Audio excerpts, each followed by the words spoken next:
Welcome everyone, I'm Dale and this is Cinema Historia. A sadistic uncle, a beautiful scheming daughter, and a South Seas adventure to claim his birthright. This week we're going back to 1942 for an American adventure film called Son of Fury, the story of Benjamin Blake, starring Tyrone Power, Gene Tierney, George Saunders, Francis Farmer, Roddy McDowall, and John Carradine. And this is directed by John Cromwell. So where does our story begin this week? Well, our story begins in the port of Bristol in England during the reign of King George III. Young Benjamin Blake, played by Roddy McDowall, son of Sir Godfrey, a deceased baronet of Breatham, is living with his commoner grandfather, gunsmith Amos Kidder. Ben's uncle, Sir Arthur Blake, played by George Saunders, pays them a visit and states he is the boy's guardian, legally claiming him to become his ward and bond servant. Sir Arthur inherited the title and land from his brother Godfrey and fears Ben may not have been born out of wedlock and might claim his inheritance. Giving Arthur life and death power over the lad, Ben vows one day to prove himself a true Blake and recover his birthright. After 10 years of servitude, Ben, now a young man, played by Tyrone Power, has fallen in love with Isabel, played by Francis Farmer, Arthur's haughty and scheming daughter. With Arthur finding out of the affair, beats Ben with his fists mercilessly, resulting in Ben being threatened with jail and a hanging offense. However, Ben flees arrest, but his grandfather is in prison for helping him escape. He stows away on the ship Tropic Star, bound for the South Seas, where he can make his fortune, prove his claim, and release his grandfather from prison. Ben is forced to join the ship's crew and becomes friends with shipmate Caleb Green, played by John Carradine, who tells him of an uncharted island. The two jumped ship one evening at the site of the Polynesian island, and once on shore are confronted by the local natives. Winning the trust of the native islanders, Ben and Caleb find a fortune in pearls and catch the eye of a native girl Ben names Eve, played by Gene Tierney. Ben celebrates a new love with Eve, while Caleb discovers that the idyllic life on the islands is worth more than the pearls. So, does a passing Dutch ship allow the two to fulfill their ambitions? Does Ben remain true to his vow and his imprisoned grandfather, or does a combined treasure prove his birthright and his true love? Released January 29, 1942, the film was adapted from American short story writer and novelist Edison Marshall's 1941 historic novel, Benjamin Blake. This is the first movie partnering Gene Tierney with Tyrone Power. They would be reunited for two more, The Razor's Edge in 1946 and That Wonderful Urge in 1948. User reviews make such claims as a grand adventure, the good, the bad, and the very beautiful, Tyrone Power never equaled or surpassed, and a revenge drama filled with adventure and some good lessons about the real fortune of life and that it does. And I will be doing, The Razor's Edge, a great drama, and I will also be doing the romantic comedy, That Wonderful Urge, in the near future. Stay tuned. And our trivia question this week: did someone who played in our film have an important spouse involved in this film? Did someone who played in our film have an important spouse who involved in this film? So, a little more history and the answer to our trivia question coming up next.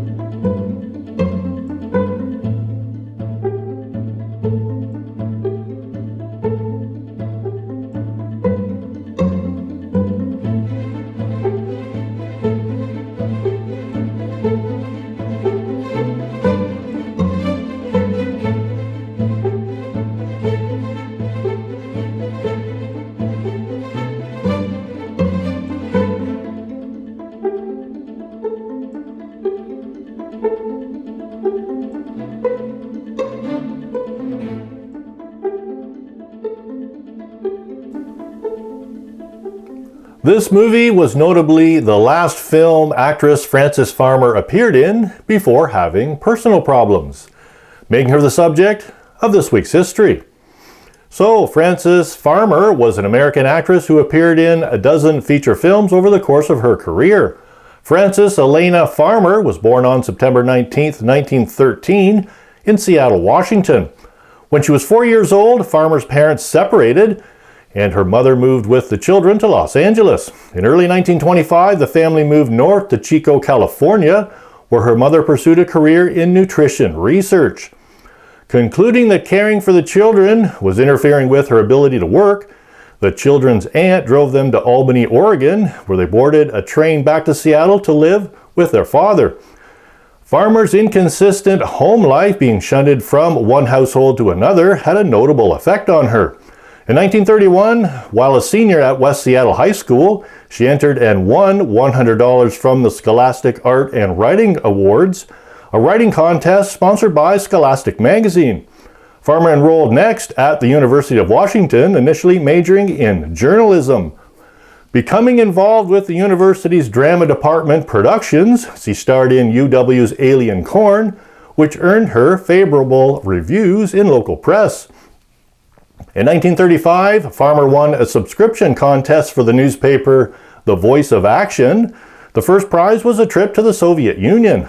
Returning from the Soviet Union in the summer of 1935, Farmer stopped in New York City, hoping to launch a theater career, and met up with old college friend actress Jane Rose, referring her to Paramount Pictures talent scout Oscar Serlin, who arranged a screen test, resulting in a 7-year contract. In 1935, she was cast in the B movie Too Many Parents, a military comedy and box office success, eventually moving up to the A feature Rhythm on the Range from 1936, starring Bing Crosby.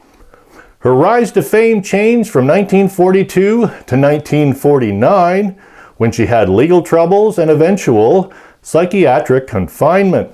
On March 30th, 1950, at her parents' request, Farmer paroled back into her mother's care, returning to stage and television work from 1959 to 1964. In the mid-1960s, she spent most of her free time painting and writing poetry. In 1982, Jessica Lange portrayed Farmer in the feature film Frances, and in music, Frances Farmer Will Have Her Revenge in Seattle. A 1993 song by Nirvana was on their final studio album, In Utero. Pretty interesting. And the answer to our trivia question this week: did someone who played in our film have an important spouse involved in this film? Yes. The part of Elena Blake in our film was played by American stage and film actress Kay Johnson. From 1928 to 1946, Kay was married to the director of our film, John Cromwell. Kay's acting career spanned from 1929 to 1954. She starred in many Hollywood classics, including Mr. Lucky from 1943, starring Cary Grant and Lorraine Day. Her husband, John Cromwell, was an American film and stage director and actor. His films spanned the early days of sound to film noir in the early 1950s. Their marriage produced a son, actor James Cromwell, born January 27th, 1940. And I'll leave the link to another Tyrone Power swashbuckler this time, The Black Swan I did from 1942. It also stars Maureen O'Hara. Click the link. I hope you'll enjoy it. And I'd like to give a big thank you to my viewers and subscribers. Thanks for helping me out, and we'll see you soon.